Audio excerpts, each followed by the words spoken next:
eleita hoje patrona da Feira do Livro da capital. Vamos conversar com ela, vamos bater um papo com ela a respeito de literatura e sobre, claro, essa emoção que ela deve ter sentido ao ser anunciada como a responsável, né, pelo patronato da Feira do Livro 2016. O 21h30 está no ar.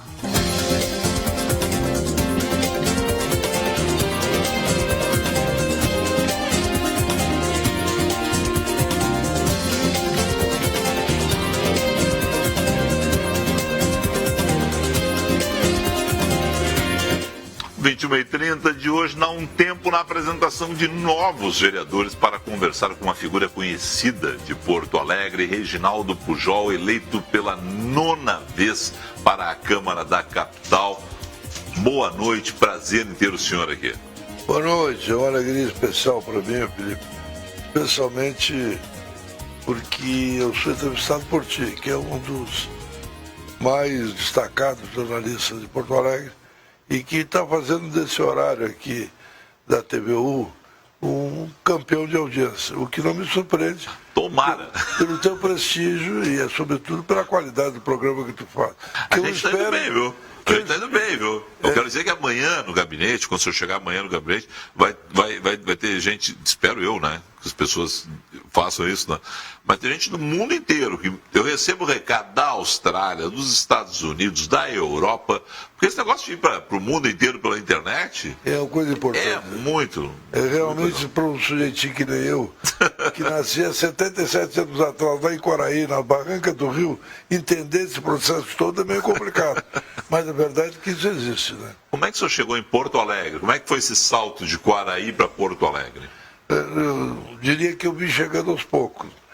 É que nos idos de 52, eu tive ou melhor, em 53, um desencontro lá no colégio onde eu estudava em Quaraí, fiquei quase que aquele ano inteiro estudando em Santa Maria, Uruguaiana.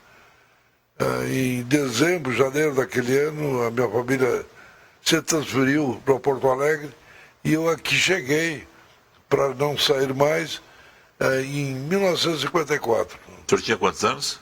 Tinha 14 anos. Eu vim fazer 15 anos em Porto Alegre, morando na Benjamin Constante 878, em frente à Rua Maranhão, aonde meu pai tinha um bar ao Maranhão para prestigiar o nome da rua. E aí, o senhor começa já ali uma vida pública, tinha alguma intenção? Qual era a sua intenção lá quando chega a Porto Alegre? Começa a estudar, mas o que o senhor objetivava na vida? Eu acho que algumas circunstâncias contribuíram para isso. Sendo que a primeira, e acho que fundamental, foi que na busca de um lugar onde eu pudesse estudar, eu acabei sendo matriculado no ginásio estadual noturno Dom João Becker, que funcionava, à época, na Vila dos Industriários, na Vila do EPI, no prédio Grupo Escolar Gonçalves Dias. E lá eu comecei a estudar e fui fazendo relacionamento. Acho que no meu primeiro ano de colégio já me vi envolvido com eleição do Grêmio Estudantil e de lá fui andando, fui várias vezes dirigente do Grêmio, fui 2 vezes presidente. Fiz história dentro do Dom João Becker, formei grandes amizades e desemboquei na UMESPA, da União Metropolitana dos Estudantes Secundários de Porto Alegre, e mais tarde, na vida acadêmica, fui militante muito forte. Mas eu acredito a sua trajetória, portanto, começa com a política estudantil mesmo. Isso. Acho que também tem um fato, eu tive um grande amigo meu, chamava-se Cláudio de Schinger, que era estudante de Direito e trabalhava na secretaria do colégio onde eu estudava. E ele era militante da extinta União Democrática Nacional. E me cooptou, eu fui presa fácil, acabei indo para a UDN, virando lanterneiro, lacerdista, e aí começou a minha militância política partidária. Eu não quero errar, mas se eu errar, eu não erro muito feio, não. O Lauro Quadros, quando esteve aqui, o Lauro Quadros foi da UDN, Foi da UDN. e ele o senhor já foi eleito em uma daquelas do Lauro, não, né? Não. O senhor é depois, né? Não, eu... Para quem não sabe, para quem não viu o programa, Lauro Quadros foi vereador de Porto Alegre, eleito pela UDN. Não, o Lauro Quadros é 63, né? O Lauro é foi em 63 e eu fui ser vereador 10 anos depois. Eu me elegi vereador a primeira vez em 72. E aí a UDN tinha sido extinta. A turma do Lauro é a turma do Dib, então, ainda, de vereador? João... Eu não sei se o doutor Dib já era vereador na ocasião, mas tenho certeza que em 68, alguma coisa desse termo, o doutor Dib era vereador. Porque eu lembro dele candidato e a minha mãe era eleitora dele e quando eu cheguei na Câmara de Vereadores ele já estava lá. Eu cheguei em janeiro de 73 e ele já era militante mais antigo. Ele, o doutor Aberbe, o doutor Aloysio Filho e outros tantos. O senhor é o 9º mandato, o Dib teve 10 mandatos, né? Ô, Felipe, a única coisa que está meio complicada nessa entrevista é que está com essa senhoria para mim, né? mas são 9 mandatos. São 9, tá? ele iniciou o 9º mandato. Vai empatar com o Dib esse negócio? Vai empatar esse jogo aí? Olha, eu não sei, eu acho que eu já cometi uma ousadia de ser candidato esse ano, né? Enfrentei uma maré muito forte, o desprestígio da classe política é absoluto. Tem um amigo que diz que os ricos protestaram e votaram pela renovação. E os menos favorecidos da periferia protestaram não indo votar, né? E sabidamente, pela minha atuação pretérita, os maiores contingentes eleitorais são na periferia de Porto Alegre, tá? Especialmente na Zonal 161, que envolve a Restinga e a adjacência, onde sempre eu recolho alguma coisa com 25%, 20% de toda a votação que eu faço. Mais um pouco na Zona Norte de Porto Alegre, e ali a abstenção foi muito forte. Então, eu enfrentei de fato uma eleição dura, que nessa região era facilitada porque as pessoas antigas me conheciam e davam um depoimento forte na forma. Claro. Diz, não, esse cidadão faz política há muito tempo, nada existe em desabono a ele é ficha limpa, para usar a expressão da e com isso facilitava um pouco o meu trabalho. Mas na classe média, das novíssimas gerações, isso não foi levado em conta. Protestaram, procurando votar no novo, numa política de renovação que se fez sentir na Câmara. A Câmara hoje tem mais de 40% dos seus integrantes, dos seus futuros integrantes, figura jovem, que é um desejo de renovar. Mas aí o senhor vai ser o experiente da Câmara, né? O senhor vai ter que recepcionar essa gurizada lá, e aí? De fato, tem muitos lá que eu conheci pequeno. Bom, hoje eu já convivo com o Kevin Krieger, por exemplo. O Kevin é filho de um grande amigo meu, e a primeira vez que ele concorreu a um pleito eleitoral, ele trabalhava comigo no meu gabinete. E dali ele foi adiante, é um rapaz brilhante. Hoje não quis concorrer à reeleição como vereador, mas acredito eu que tenha garantido espaço como provável integrante da Assembleia Legislativa do Estado, vai ir longe. Tem muito futuro o Kevin. O senhor vai focar no que esse mandato, esse 9º mandato? Bom, não há como eu querer mudar nessa altura, né? Eu tenho alguns compromissos históricos, né? Eu enfrentei toda essa situação, me afirmando como sendo uma voz liberal dentro da Câmara de Vereadores. Então eu continuo com essa posição. E dentro dessa posição, e honrando inclusive o meu passado, de quem construiu a Restinga, criou o Brinco da Redenção, urbanizou vilas populares, eu continuo tendo na habitação popular e na cultura popular base sólida da minha atuação política. O senhor era uma das poucas vozes liberais na Câmara. Eu era uma das poucas vozes. Pois é, agora o senhor vai ter o reforço aí, segundo o Ramiro Rosário, PSDB, o Ricardo Gomes, do Partido Progressista, e o Felipe Camozato, do Partido Novo. Entre outros. Entre outros. Vai ser provocada a desinibição de outros tantos, que até bem pouco estavam um pouco escondidos. E rustidos. Que agora vamos ver que eles não vão ser uma minoria muito grande. Entre os eleitos agora está a Mônica. Mônica Leal. A Mônica que nessa última legislatura, por muito tempo esteve atuando na Câmara Municipal, era uma parceira minha, eu dizia que ela era minha aliada forte na ala feminina pela direita. E o Néder é liberal também. Acho que agora as pessoas vão sentir que o mundo despertou para essa nova situação, que as esquerdas do mundo inteiro geraram um descompasso entre a realidade histórica e a verdade. Como diria o outro, terminou o dinheiro, então o socialismo entrou em crise e nós precisamos, nesse momento dificílimo para o Brasil, encontrar algumas saídas, e eu não vejo como deixar de aproveitar os ensinamentos que o liberalismo ofereceu para o mundo e que deu certo em vários lugares, especialmente na Alemanha, que hoje é o melhor exemplo que você pode oferecer. O senhor reforça uma ideia aqui, até foi uma pergunta que eu fiz para Felipe Camozato, se as pessoas tinham vergonha de ser liberais, né? Isso. Tem poucos defensores do livre mercado no Brasil, né? Isso. Tá? Eu vivi essa situação. Tá? Muitas pessoas diziam que eu era um caso gozado, porque eu fazia uma política voltada para os menos favorecidos e que me declarava liberal.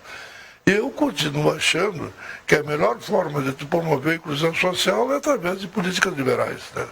Que não tem esse vício do estatismo e que geram para as pessoas uma real progressão, pessoas que realmente conseguem se assegurar dentro dos espaços que a oportunidade oferece, são realmente vitoriosos e não dependentes permanentes das agruras do poder público, do estatismo em geral. Bastou no Brasil que houvesse essa crise na Petrobras e de outros órgãos para que tudo se contaminasse. Por quê? Porque hoje nós temos um momento em que os jovens se formam na faculdade já sonhando com a possibilidade de ter um emprego público. Porque não existia oportunidade de que as pessoas fossem trabalhar numa empresa privada, porque essa praticamente desapareceu no país. Esperamos que agora renove essa situação, que o famoso profissional liberal, aquele que eu fui por muito tempo, advogado, sem vínculo empregatício com ninguém, possa ter o seu escritório, como médico, possa atender o seu consultório e assim por diante, todos terem possibilidade de progredir, de desenvolvimento, promover a ativação econômica desse país e, consequentemente, o retorno ao desenvolvimento, porque mais do que nunca nós precisamos ativar a economia para sair dessa nova crise que nós estamos vivendo. A partir de 1º de fevereiro, então, nono mandato? Não, a partir de 1º de janeiro. A posse é em 1º de janeiro. Câmara? Ao contrário da Assembleia Legislativa e da Câmara dos Deputados, a Câmara de Vereadores toma posse dia 1º de janeiro. 1º de janeiro. Eles não mudam essa data é muito ruim, rapaz. É horrível. Essa data é horrível. Eu de 2 em 2 anos deixo de ter o Réveillon na praia e tenho que ter em Porto Alegre. Com muita satisfação, claro. De passagem. Né? Mas será um bom Réveillon. Obrigado. Olha, eu quero te agradecer essa oportunidade. Tu é a primeira entrevista pública que eu dou depois dessas eleições, tá? Eu sei que para muitos eu pareço um bicho estranho, né? É um Matusalém da rede social. Não é impressão. Eu quero dizer o seguinte, é que infelizmente TV é muito pouco tempo, mas vamos lá. Só para fechar essa questão. É o senhor, para o ministro Celso, né, no Supremo Tribunal Federal, Celso Mello, eles dizem o decano. O senhor é o decano da Câmara. O senhor é o homem que tem que ser escutado agora. O senhor conhece aqueles corredores. Não, em verdade é o seguinte, eu tive uma oportunidade em que eu tive que optar entre ser deputado e ser vereador. Eu preferi ser vereador. Porque eu tinha optado anteriormente em circunstâncias assemelhadas, e quando de novo você colocou essa opção, eu vi que a vida tinha me transformado num político urbano e que, sem nenhum demérito da Assembleia Legislativa, eu não tinha tantas condições de me realizar e de produzir bem pela sociedade de como eu tenho na Câmara de Vereadores. E aí procuro não só defender a minha postura, como me engajar uma política de desenvolvimento urbano que vença preconceito. Porto Alegre, como quase todo o Brasil, as pessoas têm ojeriza ao lucro, acho que parece que imaginam uma sociedade inexistente onde o empresário não busca o lucro. E eu digo, olha, empresário que não busca o lucro não é empresário, é falido. Porque o seu negócio é desajuste. Mas é o que a gente acabou de falar aqui, né? As pessoas têm vergonha de livre mercado, defender o livre mercado no Brasil, verdade. o que é um absurdo. Bom, eu há muito que não tinha vergonha de saúde agora, entrada de novos companheiros para aumentar a nossa bancada. Decano da Câmara de Vereadores de Porto Alegre, Reginaldo Pujol. Parabéns por mais essa eleição. Obrigado. Sucesso, vida longa na política. Tá ótimo. Na política e na vida. E na política e na vida. É verdade. Mas esse não precisava de apresentação, né? Mas eu fiz questão de trazer aqui, convidar exatamente por isso, para fazer um contraponto. A gente tem trazido tantos jovens aqui, era interessante conversar com um homem de vida longa na política da capital dos gaúchos. A gente vai para um rápido intervalo comercial. Na sequência eu converso com o fotógrafo Carlos Rodrigues, que amanhã inicia uma exposição no Centro Cultural Érico Veríssimo, na Rua da Praia.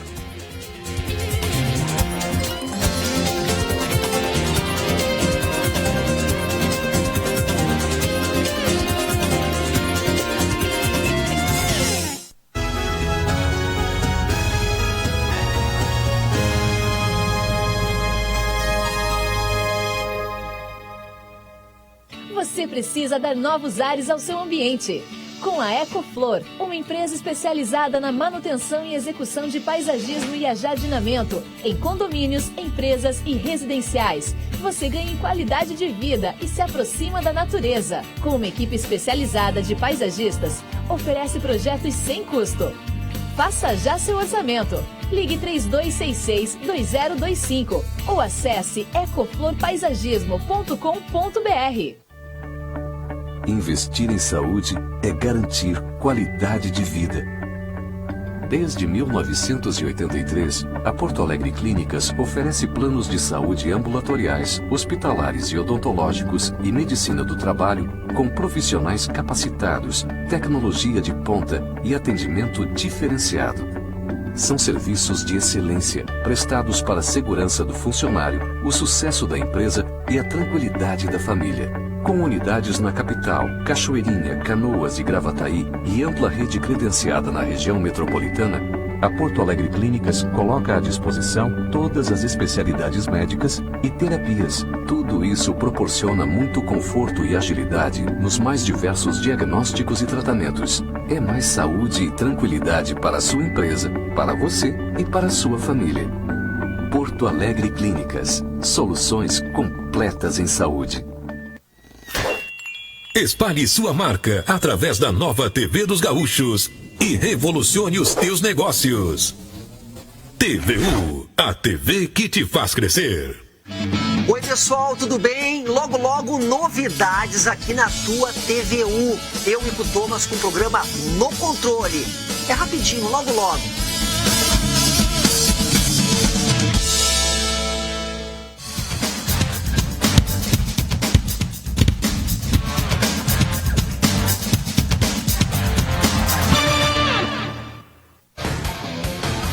Percebendo a presença de estranhos rondando a sua casa ou a de vizinhos, informe a Brigada Militar pelo número 190. No policiamento comunitário, a segurança também depende de você. Brigada Militar, a força da comunidade.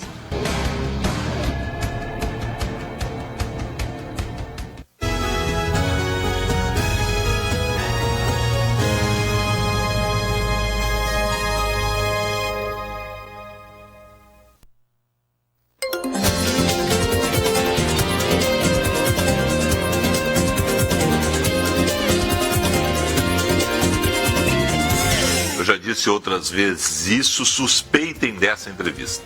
Suspeitem dessa entrevista. Ele vai odiar o que eu vou dizer. Ele é um dos maiores fotógrafos de jornalismo do país.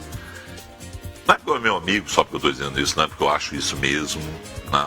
E porque é reconhecido nacionalmente por todos os fotógrafos trabalham. Trabalhou anos e anos para agências de notícias, depois aqui na Zero Hora. Começou aonde, seu Carlos Rodrigues? Boa noite, prazer te ter aqui. Boa noite, Felipe Vieira. Satisfação toda minha. Eu iniciei na Calda Júnior em 60... Todo mundo começou na Calda Júnior em algum momento. É a grande empresa jornalística no Rio Grande do Sul, né? E eu comecei lá assim, com uma situação muito engraçada, que eu trabalhava em escritório, né? E eu tinha um amigo meu, que foi o cara que me criou, que me jogou nessa vida, foi o Silvio Ferreira, foi meu padrinho de fotografia. Eu perdi o meu pai muito cedo e nós éramos vizinhos e o Silvio fotografava. Eu saía com ele e ele foi me botando na cabeça, vamos começar a fotografar. Num determinado dia ele trabalhava na Calda Júnior. Tu trabalhava em que escritório de quê? Era um escritório de uma empresa de importação e exportação de Ou seja, tu era um burocrata. Era um burocrata. Burocrata, tá bom. E aí o Silvio chegou um dia e disse assim, Carlinhos, olha, lá na Calda Júnior vai sair um fotógrafo, tem uma vaga lá. Eu digo, tá louco, cara. Lá só tem fera, realmente, só tinham ótimos profissionais lá, né? Não, vai lá, bababá. E ele ficou me cutucando, né? Pá. Aí, um determinado dia eu resolvi ir. Aí cheguei lá, fui muito bem recebido pelo professor Santos Fidarte, que ele era professor da Universidade Federal. Aí, tudo bem, conversou, tá, vai começar a trabalhar amanhã. Tudo bem. Como fotógrafo? Como fotógrafo. Aí foi feito um contrato de aqueles de 90 dias, né, normal. E aí mandou, primeiro trabalho que eu fui fazer, fotografar um buraco, um barranco que havia desmoronado e tinha antes um concurso Rainha das Piscinas. Sim. E aí mandaram fotografar, foi lá fotografar lá no Gondoleiros. Aí eu cheguei lá, sabe como é que é, guri novo, meio... Deslumbrado, né? Cheguei e enlouqueci com as gurias, né? Comecei a fotografar. E o pessoal gostou. E aí eu comecei a fazer uma foto diferente lá. O pessoal fazia uma fotinha lá que o pessoal não estava, era muito burocrática as fotos. E aí eu comecei, né? E fui indo, começando. Entre buracos de rua, desmoronamentos e Rainha das Piscinas. Rainha das Piscinas, para quem não tem ideia, o Rio Grande do Sul parava para o Rainha das Piscinas até 25 anos atrás. Era uma loucura, né? Exatamente. E a partir daí eu comecei a fazer trabalho. Aí trabalhava acho que 6 meses. Eu fui contratado, inclusive antes daquele tempo que tinha 90 dias, fui contratado, me chamaram um dia lá no departamento pessoal, mandaram assinar um contrato lá. Tudo bem, aí fui contratado definitivo. Acho que quando fazia 6 meses ia ter uma corrida de automóvel em Elpinar, em Montevidéu. Elpinar é uma pista de corrida, é menor que um autódromo e um pouquinho maior que um cartódromo. Então foram os gaúchos correr. Eu fui lá, fiz uma boa cobertura. Logo em seguida, o Brasil tinha que jogar com o Paraguai, que era o último jogo para a Copa do Mundo de 1970. Eles mandaram para o Maracanã, fui lá, fiz o jogo, também fui bem. E aí comecei, naquele ano já ganhei um prêmio de fotografia. Nunca mais parou? Aí nunca mais parei. Tá, mas só pra... O Silvio te ensinou a fotografar? Te ensinou tudo? Ele me ensinou tudo. Nós saímos, ele tinha câmera, eu não tinha. Porque nessa época, 69, vocês iam para o laboratório, ampliavam a foto, né, faziam todo o trabalho. Revelava filmes. Revelava o filme, fazia ampliação da foto. Aí que saber se a foto estava boa. Isso tudo tu aprendeu ali.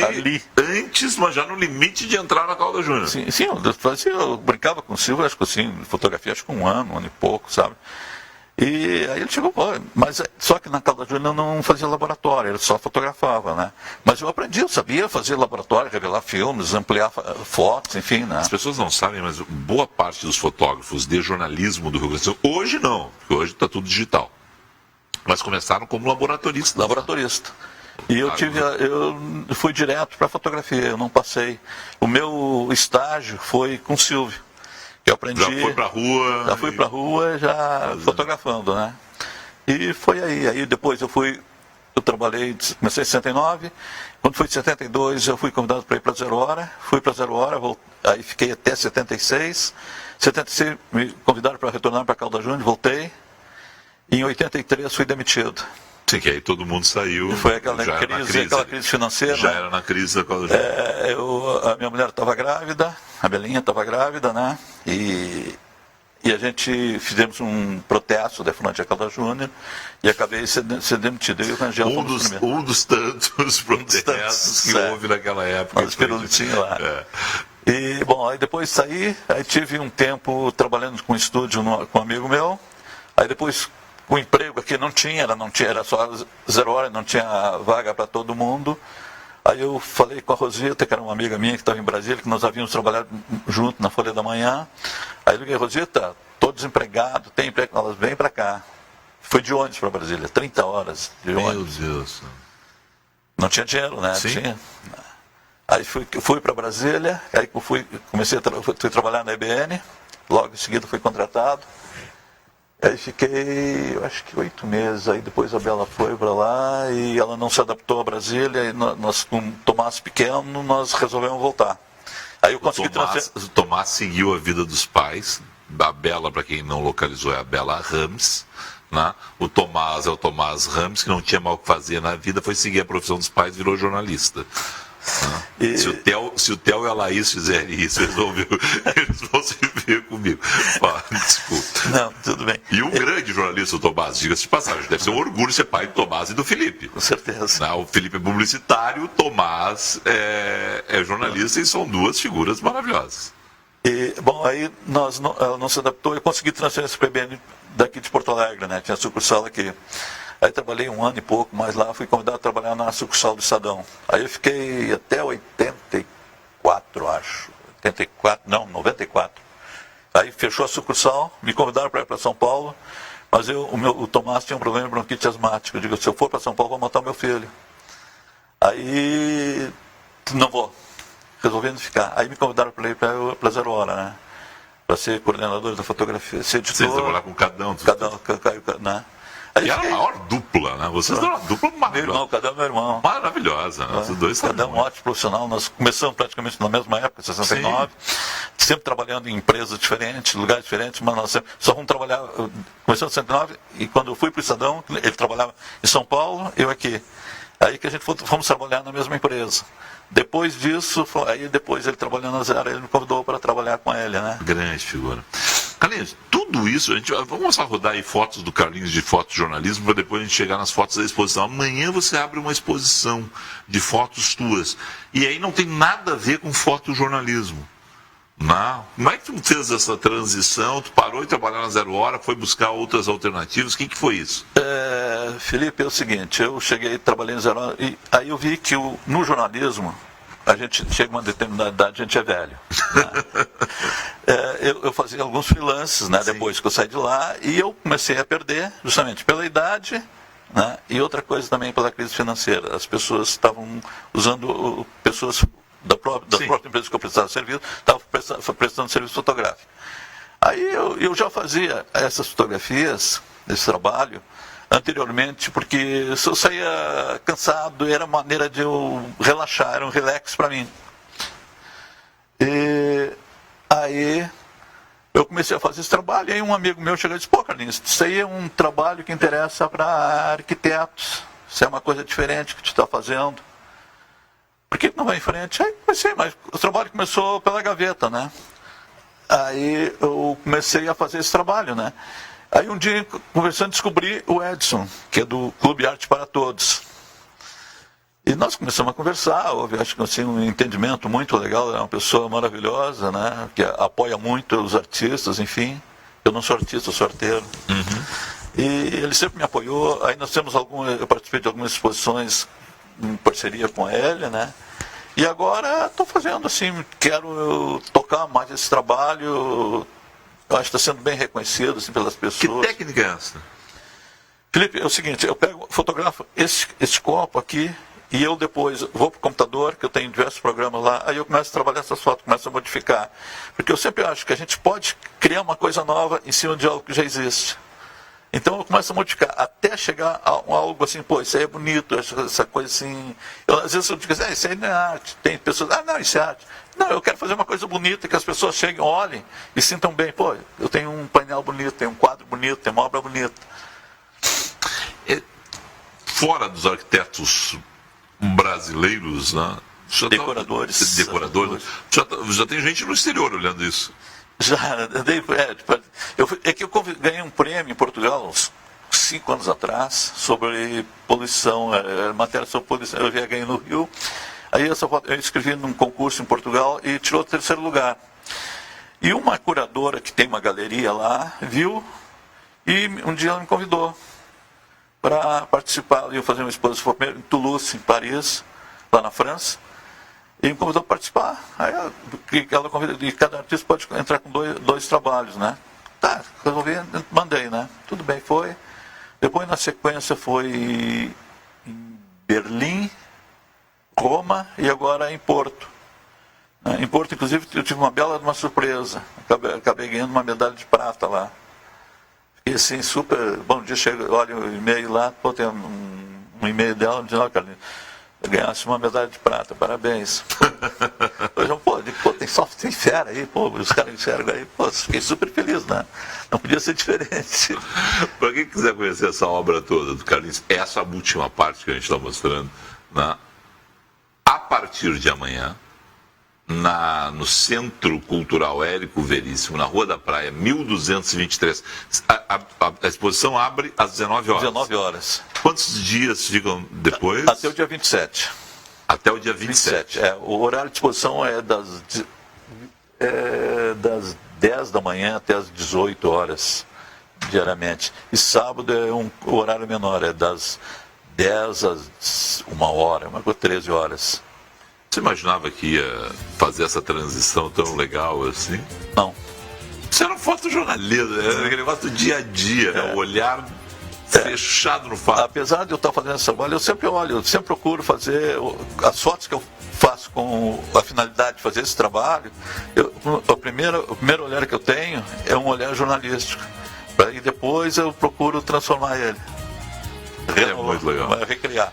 Carlinhos, então, 7 da noite amanhã, Centro Cultural Érico Veríssimo, Rua da Praia 1223, 1223, todos os dias, das 10 da manhã às 6 horas da tarde, sábados, na horário é reduzido, a exposição, né, que mostra esse seu trabalho novo aí.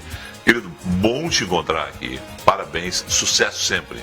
Obrigado, Felipe, eu que agradeço aí pela oportunidade, muito obrigado e parabéns para ti.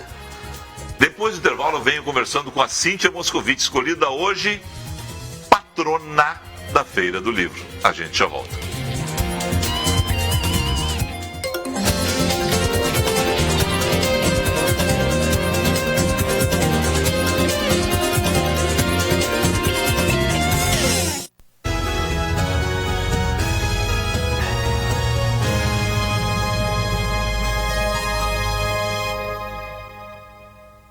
Venha conhecer a Galeteria Sbardelotto, um dos mais tradicionais restaurantes italianos de Porto Alegre. Experimente as delícias do seu rodízio de massas e carnes, buffet de saladas e sobremesas que vão surpreender seu paladar. Agora com as novidades do vazio ao molho de mostarda, bife à parmegiana, risoto de frango e panquecas de chocolate. Na Plínio Brasil Milano 1669. Acesse galeteriaesbardelotto.com.br. O programa Atividade traz profissionais das mais diversas áreas para tratar dos assuntos nacionais, buscando a verdade, transmitir informação, debate, cultura e divertimento.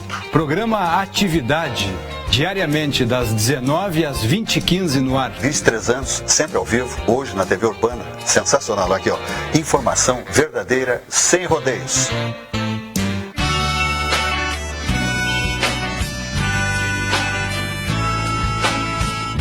TV Urbana Porto Alegre, 20 anos, levando aos gaúchos 1000 motivos para sorrir. Porto Alegre, grande Porto Alegre, terra de um porto sempre muito alegre. Veja as cores do sul, na tela da TVU.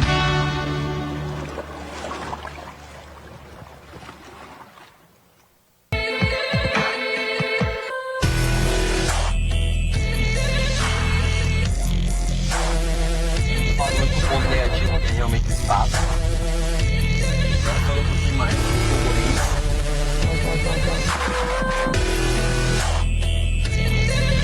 O interior dele é muito mais real do que as esportes.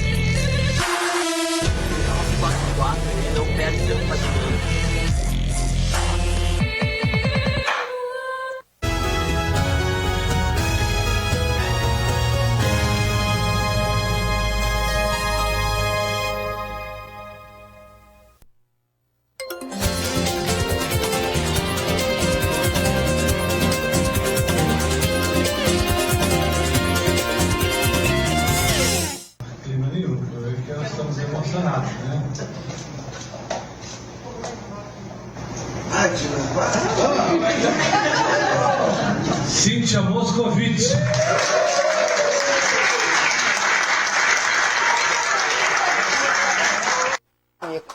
E ela tá aqui, rapaz, ela tá aqui. Mas vim correndo pro Felipe, imagina. Espetáculo. Cíntia, prazer te ter aqui, parabéns. Muito obrigado, Felipe. Acho Obrigado, que Porto Alegre te homenageia a tua literatura de uma maneira muito especial, que é sendo patronar. Patrona, é. Depois da briga que todo mundo teve com a Dilma, vão ter que te aguentar, porque era presidenta e agora é patrona. Mas é que assim, é que patrono não é comum de dois gêneros. Presidente é comum de dois gêneros. Ai, Cláudio Moreno. Santo Cláudio Moreno. Não, mas é que tem um feminino. Sim. E tem uma outra variante que é patronesse, que daí seria esposa do... Que é pior, né? Patronesse não ia combinar aí eu não ia aceitar. Não. Se o Luiz Paulo um dia for patrono... Eu seria patronessa. Luiz Paulo, para quem não sabe, os nossos espectadores, Luiz Paulo é o marido. É o marido da pessoa. Hein? Mas tu de patronesse, o negócio meio...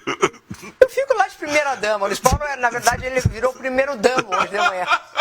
Todo mundo é o primeiro damo. Guria, como é que foi isso? Como é que foi? Não, foi isso. O que mudou? O que mudou na tua vida? Sei lá, na minha vida, mudou que o telefone não para, mano. Mudou que a bateria tá durando só 2 horas, né?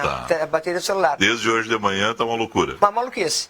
E é uma super alegria, assim, mudou porque... Eu vou te dizer o que mudou. É assim, ó, tu passa a vida inteira fazendo esse tipo de coisa, escrevendo naquela solidão meio macabra, assim, e tu nunca sabe se tá certo ou não tá certo, sabe? Tá bom, tu ganha um prêmio lá, um prêmio aqui, não sei o quê. Daí, graças a Deus, assim, ou pelos equívocos, eu ganhei bastante, sou bem premiada. Mas nunca é como na casa da gente, sabe? Então, muda pra mim essa perspectiva de que, os meus também estão me valorizando, os meus também estão me dando prestígio. E isso faz uma diferença maluca. Santo de casa não faz milagre. Tu está me dizendo o seguinte, de alguma forma, esse reconhecimento de Porto Alegre, das pessoas que participaram da tua escolha, estão dizendo, olha, essa é a maneira da gente dizer que vocês são... Tu e todos aqueles outros que concorreram. O Caio Ritter, o Luiz Gil, o André Neves, a Claudinha Tages. A gente lembra de vocês, a gente tem carinho por vocês, isso é legal. Isso é o bacana da história. Isso é a mensagem. Porque até então tu pode passar, sei lá, 20 anos como eu fazendo uma coisa equivocada.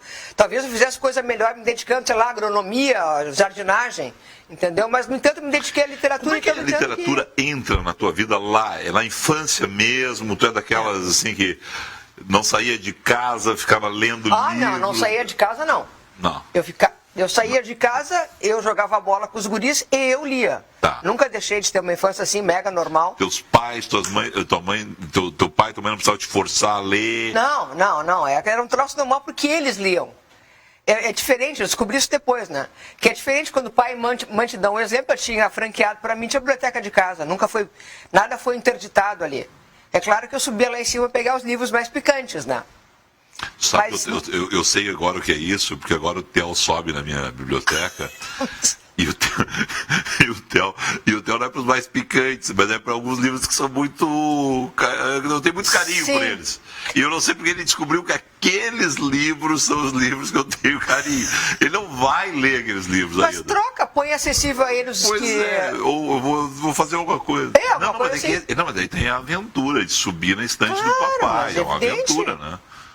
Eu daria tudo por uma escadinha, ou então empilhar 2 cadeiras e subir. Ele sobe num banco de plástico. Sabe que é bom. Ele sobe num banco de plástico e eu fico olhando e não sei se eu corro, sabe? Eu não quero também super... Tolher a liberdade dele. Tu fica aqui, né? Tu fica no nervosismo. Rapaz. Mas que bom que o Theo procura os livros, né? Tu é Tesouros da Juventude também? Sou. Né? Sem é a nossa dúvida faixa nenhuma. etária, todo mundo é Tesouros Talvez da eu seja mais velha que tu, eu tô com 58. Um pouquinho. Mas eu tinha Tesouro da Juventude, a minha encadernação era a branca. A branca. Tinha uma encadernação que era Bordeaux. Sim, que é a posterior. Que é anterior. É a anterior? A minha era renovada com capa em branco e aplicação Tesouro da Juventude sobre um fundo azul em letras douradas. Não, mas essa não é... Bom, agora não vamos ficar discutindo isso, mas eu acho que essa é aqui. Bom, deixa assim. Não vamos discutir isso. Mas Tesouros da Juventude. Ali está a base tua, da minha irmã, minha, que a minha irmã é da tua idade, minha, do meu irmão, quer dizer, todo mundo, todos nós ali com de 45 a 60 anos de idade hoje. Tem essa referência. Estamos ali. Né? Exatamente. E isso foi muito importante para todos nós. O que é o teu predileto dali? Onde é que qual é a fonte que tu bebeu dali? Eu adorava a parte de botânica, que tinha os desenhozinhos das plantas e como é que eram os veios, o formato da... Depois tinha as árvores que eram caducas, eu adorava o negócio de árvore caduca. E isso tudo entrou no teu imaginário e contribui para a tua obra? Ah, sem dúvida nenhuma. Tudo que tu percebe, tudo que tu lê, tudo que tu come, tudo que tu sente, cheira, enxerga e ouve, tudo faz parte do teu acervo, de memória. E tu escreve com esse acervo, na verdade, né? Como é que é o teu dia a dia? Tu é mestre em teoria literária, jornalista, escritora. Como é que funciona o teu dia? Tu para e diz, não, agora eu tenho que escrever. Como é que é isso? Houve tempo, eu saí da redação, não queria mais redação, Sim. porque eu decidi ir para casa escrever. Isso faz uns 10 anos. E eu tinha esse sistema realmente de escrever assim 6, 7 horas por dia, né? E no demais fazer outras coisas. Por uma série de injunções, né? Saturno com Plutão, sei lá o quê, meu dia a dia ficou meio bagunçado. Mas eu sempre procuro escrever um mínimo diário, assim. Para mim, o mínimo diário seriam 5 horas que eu não estou conseguindo mais manter. Tá, mas aí tu te senta lá, abre o computador, Luiz Paulo fora, todo mundo fora. O Luiz Paulo eu exportei ele para o segundo andar da casa, ele tem o bunker dele lá, eu tenho o meu. Tá. Mas ninguém entra naquelas 5 horas, bota música, não bota. Como é que, pois é, toca o telefone. Como é que se concentra no escritor? É que assim, pois é. É complicado, né? As pessoas que lidam comigo, trabalho, já sabem que não devem me importunar naquele período ali. Que horas eu não devo te importunar? Porque agora tu é patrona da Feira do Livro. Atenção, quem está olhando esse programa, não ligue para a patrona que horas. Não, agora eu tenho que abrir a sessão, não tem. Que horas? Não, mas teoricamente, assim, das 2 às 5, mas como eu tenho um problema do lado de casa, eu fujo, entendeu? E eu estou escrevendo de madrugada. E agora o período da feira é excepcional. Mas aí eu tento manter, se eu não estou escrevendo, pelo menos certamente eu estou lendo. Eu não me lembro qual foi o patrono, eu acho que foi o Luiz Antônio Assis Brasil, tá? Que uma vez, numa entrevista, me disse, fundamental em ser patrono da feira é manter aquele quarto aqui no hotel. É que ele gostava de cestear, ele gosta de cestear. Pois é, exato, para dar uma descansadinha, porque esse negócio é pesado. Como é que tu enxerga, patrona? Tu vai passear, sabe que tem patronos que são muito ricos no contato mesmo do dia a dia, estão lá 1 da tarde, estão lá 10 da noite, uma energia maluca. O que tu está pensando? Eu estou pensando o seguinte, antes de sair de casa, o Assis me escreveu, né, dizendo assim, Tchê, Ciacotinha, ele me chama de Ciacotinha, né, porque com a idade a gente começa a achar que a gente vê Ciacotinha. Tu vai te preparando a tua musculação, porque tu vai caminhar. E eu não tenho nenhum problema, tu me conhece, Felipe, eu gosto assim, de juntar gente em volta, de a gente se divertir. E eu tô a fim de participar mesmo, sabe? Se é pra brincar. Ficar lá. Não, eu quero estar com as pessoas. E eu tenho, assim, eu sempre tive um drama, assim, emocional, que é daqueles autores, geralmente iniciantes, que tem, assim, não tem ninguém na fila. De repente, sei lá, tá o Fabrício Carpinejar autografando, tem 30 A pessoa que pega a fila do lado do Luiz Fernando Veríssimo, do Carpinejar. Da Marta Medeiros. Que horror. E eu, sabe... E a pessoa tá ali. Sabe, eu sempre tive pena, e eu sempre fico do lado do coitadinho, coitadinho não. Não é coitadinho que não tem nada a ver, não tem nada, claro. Tem eu sempre fico dando assistência pro colega que tá ali, né?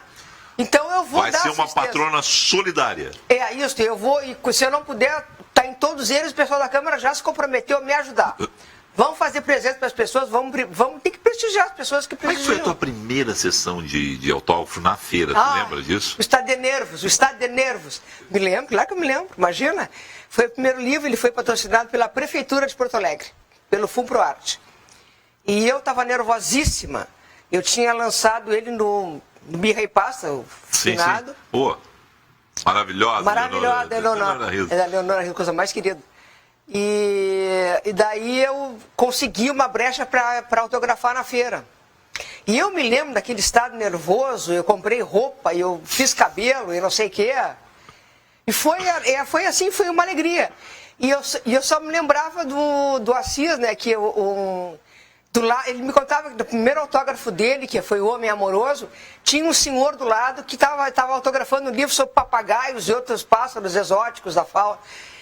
E ele não se sentiu muito bem naquele primeiro... Sim. Era um negócio de ornitologia do lado. Mas acontece sempre isso, tu tem um botânico. Autografou do teu lado?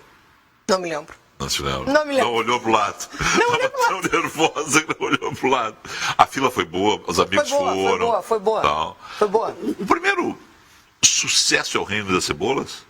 Não sei se é sucesso, eu não sou uma autora assim, vendedora de livros. Mas foi o Reino das Cebolas, foi o primeiro livro que eu lancei. E foi um susto, porque saiu uma resenha na Folha de São Paulo dizendo assim, escritora ao sul. Primeiro livro. E logo depois, assim, já fui indicada para o Jabuti. Desde o início eu tive, vamos dizer assim, muita sorte. Né? Não tem sorte nisso, desculpa. Não, mas é que não, isso não tem sorte. Vocês ficam lá ralando, trocando uma palavra. Também eu me lembro de uma outra conversa com o Luiz Antônio e o Assis Brasil. Eu assim, mas como é que funciona esse negócio da frase? Aí assim, Felipe, agora com o computador é fácil. Eu destaco, ponho lá em cima e vou escrevendo outras coisas. Daqui a pouquinho eu pego, volto lá e digo, era essa palavra que estava faltando, troquei a palavra. Exatamente. Porque vocês... É um ourives esse negócio. Não, é uma ourivesaria, eu concordo contigo, mas tem assim, tem uma questão de visibilidade, tem a questão de tu, sei lá, cair na mão de um resenhista em São Paulo que vai te proporcionar visibilidade para as editoras e para as tradutoras, para o resto do mundo. Tem uma questão de sorte. Porque trabalhar, todo mundo trabalha. Tem colegas nossos que trabalham neuroticamente, obsessivamente a questão de linguagem, por exemplo, e que as pessoas não sabem quem são. Né? Então é um drama, assim. E me ocorreu agora, por exemplo, a Monique Revillon, é uma autora nossa com 2 livros publicados. Uma beleza, uma maravilha, uma elegância, uma sofisticação de escrita. E, no entanto, ela é pouquíssimo conhecida. E isso é uma questão de sorte. De tu cair na mão de alguém que possa te... Que divulgue o teu trabalho. Exato. Que naquele dia o editor da Folha de São Paulo, eu estou falando de fora do Rio Grande do Sul, porque aqui, claro, os autores gaúchos já têm um espaço maior, tem um reconhecimento maior nos locais, né? Mas naquele dia lá, a Folha de São Paulo, na Ilustrada, precisa... Tem um tamanho maior, bom, então... Fulano, aquela resenha. Vê se não tem autor novo. Autor novo, né? Tem um espaço maior. E tu vai me perguntar a seguir, mas qual é a importância de ser, sei lá, resenhado ou lida fora do Rio Grande do Sul? Pode perguntar. Feita a pergunta. Sinta-se perguntado. Isso é uma discussão que a gente tem com o Assis também há muito tempo. E o Assis achava que era um provincianismo bárbaro o fato de a gente querer, eu falo oficineiros, né, dele, de a gente querer ultrapassar as fronteiras do Rio Grande do Sul e ser lido, sei lá, em Manaus, em Lisboa. E ele achava que era provincianismo. Ele sempre até ele ser lido lá fora, né? Até ele começar. Pois é. Eu me lembro que um dia numa discussão dessa, ele me veio com 2 volumes de Dom Quixote. Tu quer ser lida fora das fronteiras, depois de Mampituba? Lê isso aqui. Digo, pra quê, rapaz? Não, tu vai ficar lá lutando contra a mulher em quantos anos? Mas a questão é o seguinte, o escritor escreve para ser amado. Tu só é amado se tu é lido. Claro. Então, quanto mais leitores tu conseguir seduzir, angariar, melhor para tua literatura. Quem é que tu leu lá na infância e tu segue lendo? Quem é que tu está lendo de novo hoje? Eu estou lendo de novo hoje Júlio Verne. Que eu sou alucinada pelo Nautilus, 20 mil léguas submarinas. Sim. Mas eu sou leitora de primeira hora do Monteiro Lobato. Sempre, a obra inteira do Monteiro Lobato. Eu acho que nisso... A tua família também deve ter se parecido, assim, que tinha o Tesouro da Juventude, Machado de Assis e o Monteiro Lobato. Que o Machado, infelizmente, colocaram na minha cabeça, na minha vida, muito cedo, o Machado. Eu não estava preparado para entender o Machado. Meu pai entendi. O Machado a gente tem que reler depois. Não, claro. Não. Tu lê Machado com 20 anos de idade, depois lê aos 40, é outro livro, outra coisa. Dos novos autores, quem é que tu está lendo?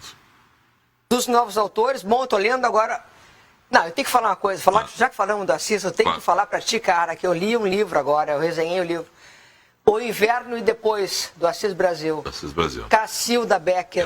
Eu quero trazer o Assis aqui para ele falar sobre esse livro. Esse livro está chegando às boas casas do ramo. Agora, a edição é da LPM. Isso. Deve estar nas livrarias. Então é a primeira dica da Cíntia. Vai. Tem que ler. É urgente que as pessoas leiam.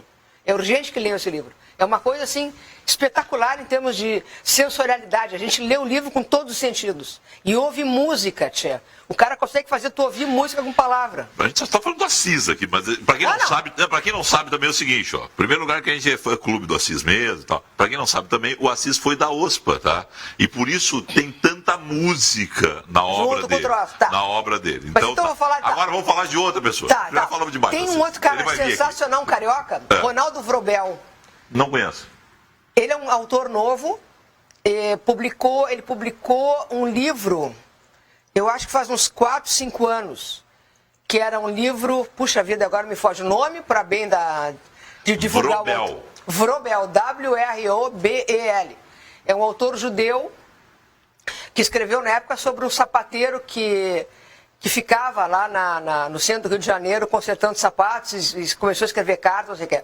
Agora ele está lançando um outro livro chamado O Romance Inacabado de Sofia Stern, que é um romance meio policial, meio romanesco, meio cheio de aventuras, contando a história de Sofia Stern. Há uma literatura judaica? Não. Né? Lato sensu, não. Mas existe literatura... Uma pergunta boa essa, né? Te fez pensar. E eu vou ter que dar uma volta aqui no troço. Porque é a mesma coisa, existe literatura feminina, também podia perguntar. Sim. Né? Tu falou do Vrobel, ele falou a questão judaica, e eu me lembrei de ti, do Scler, de tantos outros. Né? Nico, assim, pelo lado politicamente correto, Felipe, eu diria para ti que não existe. Tudo é literatura, faz parte de um grande conjunto. Pelo lado um pouquinho mais realista, existe uma literatura que é feita por autores da comunidade judaica e que não necessariamente se dedicam a temas judaicos. Perfeito. É que a comunidade judaica é um troço, é que nem a libanesa também, sim, né? Claro. Ou então a italiana, ou então... Por isso a gente está cheio de cuidado aqui. Vamos lá, ela está pisando em ovos, ela não está... Porque a comunidade judaica, ela preza muito seus autores, então sim, a gente é prestigiado no meio, etc e tal. Mas assim, não é só sobre isso que se escreve. Mas podendo escrever sobre isso é mais divertido. Porque não existe coisa mais neurótica na face da Terra do que o judeu, né? Então, aí que está a diversão. Não, mas claro, aí que é bom de escrever, né? Tu quer explorar, assim, os males do mundo, pega um judeu. Tu quer explorar o ridículo do mundo, pega um judeu. Tá tudo junto ali, tia. Por isso que é bom, né? E por isso que vocês escrevem tão bem sobre temas, e muitas vezes vocês universalizam, né? Não, a ideia é universalizar. Não, mas universalizam aquele judeu, tiram aquele judeu do... Sim. E aí, bota no outro pé. Não, né? Qualquer muçulmano se vê num judeu facilmente. Não, claro, todo mundo nasceu de uma mulher, né? Evidente. Mas eu fiquei pensando nesse negócio, quando tu falou no Vrobel, eu fiquei lembrando de outras coisas, e achava que era um tema interessante para tratar aqui. Cíntia. Não, né? Claro, enfim, claro que dá uma resenha longa isso. Cíntia, me diz o seguinte, voltando à questão da patrona, eu tenho uma briga com a Câmara, e eu posso brigar com a Câmara porque eu sou amigo do livro lá em 2006, chorei quando recebi esse título. Coisa mais eu recebi lá. É um tênis, né? O 23 de abril, sabe, uma data inesquecível para mim, estava lá, foi muito legal. E para quem não sabe, 23 de abril, em função da morte do Cervantes, do Shakespeare, né? Então é o dia do livro. No Rio Grande do Sul, a Câmara Rio Grande do Sul Livro presta homenagem a autores e escolhe os amigos do livro. Os amigos do livro. Eu fui lá escolhido em 2006. Desde 2006 eu tenho uma briga. Ali eu podia expor de outra maneira a minha briga com a Câmara. Eu não gosto desse negócio da eleição. Eu acho, e você foi candidata outras vezes. Fui. Expõe vocês, por menor que seja, assim, ou por maior que seja o nosso cuidado, mas sempre assim, a manchete é: Cíntia Moscovici vence. Parece que os outros perderam. Parece que tu perdeu as outras vezes. Qual é melhor. Isso é um problema. É um problema, não. É que assim, é que tu tem que estabelecer algum critério. Para a coisa não parecer, como não é leviana, não parecer gratuita, tu tem que estabelecer um critério. Eu também acho que é uma saia justa que tu te mete. Né? Quando tu, por exemplo, hoje, eu venci, vamos dizer, a eleição e me senti assim, eu me senti constrangida, porque eu sei que qualquer um das pessoas que estavam ali poderiam ser.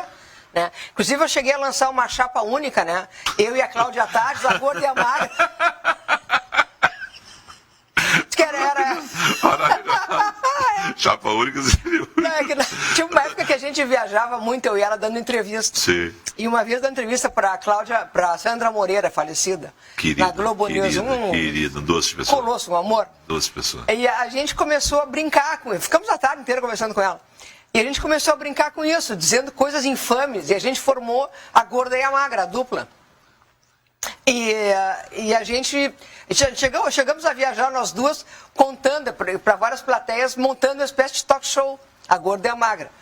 Espetacular, essa história é maravilhosa. Não, pois é, e eu quero muito bem a Claudinha. Desde o início a gente sempre se dá muito bem, né? É uma questão de gênero, inclusive. Não que eu não queira bem os guris, mas... Todos nós queremos bem a Claudinha. Me diz o seguinte, só para a gente encaminhar o fechamento. Livro, hein? Tu não vai lançar nada na feira? Novo. Não, eu tô com um livro no prelo. Mas chega pra feira? Não vai chegar pra feira. Pois é. Mas tem os livros anteriores aí que estão... Tem sessão de autógrafos do patrono. Tem sessão de autógrafos do patrono. Tu vai pegar toda a tua obra... Sim, espero que sim, né? Que livro é esse que está no prelo? Esse livro que está no prelo é um infanto juvenil que se chama Baleia Assassina. É a história de um guri gordinho cuja mãe se mete numa briga. Homenageia os meninos aqui que subiram na Tipuana para salvá-la ali na URGS, lembra? Sim, sim. Agora faz 30 anos, né? Sim. Tem até uma homenagem que vai prestar a GAPAN no dia 6 agora. E a partir disso, claro, vem todo um movimento ecológico do Rio Grande do Sul, todo um movimento de proteção ambiental no Rio Grande do Sul. E nesse livro, então... Uma boa pauta para nós aí. Pois é, dia 6, ou seja... Quinta-feira vai abrir. Amanhã? A curadoria do André Venzon, nós temos que dar uma corrida porque os guris se atrasaram. Aliás, quem atrasou eles foram nós, os autores. São 100 autores. E acho que a gente meio que enrolou eles, sabe? É mesmo. Tinha que fazer obras diversas. Tá, e aí? Não, e daí esse é o livro. É um baleia assassina, um menino gordinho, que se mete nessa roubada aí, ó, nessa ganhada, né? E tem um outro livro, que é um livro mais difícil, um livro adulto ao qual estou me dedicando, que é um livro sobre o lado trágico da doença, mas também o lado ridículo da doença. Eu passei por um câncer e descobri que as coisas podem ser terrivelmente trágicas, mas elas são num ridículo que não se pode ultrapassar nunca. E eu quero explorar isso, o humor da tragédia. O humor da tua tragédia, ele é autobiográfico? Como é que é? Não. A minha tragédia é igual à tragédia de todo mundo. Tá. Ninguém é tão exclusivo no mundo que tem uma tragédia que não se pareça com a dos outros. Perfeito. Né? Então, contando a minha tragédia, eu vou contar a tragédia de quem passou por quimioterapia, radioterapia, cirurgia, etc, etc, etc. Mas eu não quero fazer uma coisa assim, um chororô, que a pessoa se atire no chão se rasgando, né? Eu quero que a pessoa leia e se divirta. Já tem título? Chamava-se Leite Negro da Madrugada. Tá. É um Chamava-se. Então, eu achei meio pesado. Eu acho. Então eu estou repensando tudo. Tem opções novas. Tem quando? Uma lista. Tem que ser para março, abril do ano que vem. Portanto, então, ainda em 2016. Baleia Assassina. Tá, Infanto Juvenil. E para o ano que vem já esse livro adulto. Esse livro adulto que tá. Chamar-se-ia. Chamar-se-ia. Em tempos de Temer, chamar-se-ia. Chamar-se-ia. Tá bem. E a todo momento, à disposição de todo mundo na Praça da Alfândega. Com todo o prazer da face da terra. Parabéns. Obrigada, Felipe. Obrigada, parabéns querido. Mesmo. Muito legal te ter aqui também. Parabéns pra nós, pra feira, né? Espetacular, né? Vamos lá, vamos curtir bastante a feira. Vamos sim. Tá? Beijo pra ti. Beijo, a gente fica por aqui com a Cíntia Moscovitch e também prometendo voltar amanhã. Muito obrigado pela sua sintonia em mais esse 21h30. Tchau.